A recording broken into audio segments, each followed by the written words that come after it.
Well, one of the things that you often see with people who suffer from depression, and I'm not making a blanket statement about the cause of depression because there's lots of them, is that people who don't have enough order in their life tend to get overwhelmed. So for example, if someone comes into me and to see me and they say they're depressed, I always ask them a very standard set of questions. Do you have a job? If you don't have a job, you're really in trouble in our society. First of all, your biological rhythms tend to go off the rails right away because there's no reason to go to bed at any particular time and there's no reason to get up. And for many people, if they don't get up at the same time, they foul up the functioning of their circadian rhythms, and that's enough to make them depressed right off the bat, especially if they start napping during the afternoon. They also don't have a purpose. People aren't good without a purpose, and this isn't hypothesizing. We absolutely understand the circuitry that underlies positive emotion. We know how it works. Almost all the positive emotion that any of you are likely to experience in your life will not be a consequence of attaining things. It will be a consequence of seeing that things are working as you proceed towards a goal you value.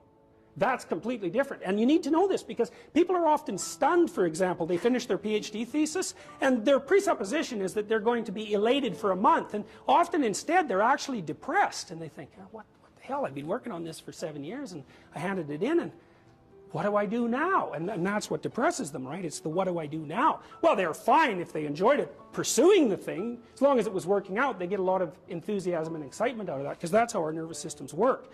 Most of your positive emotion is goal pursuit emotion.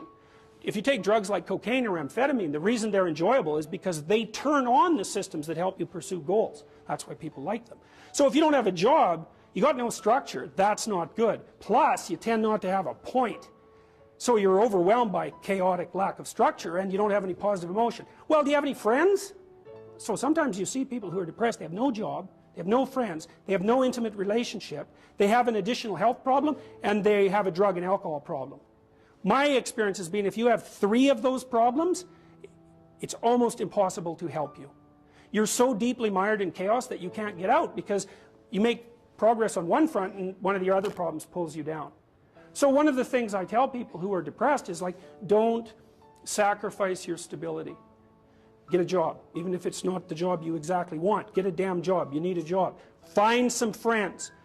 Get out in the dating circuit. See if you can establish an intimate relationship. Put together some of the foundational items that are like pillars that your life rests on. Well, that's the practical thing to do. So that's one example with regards to depression.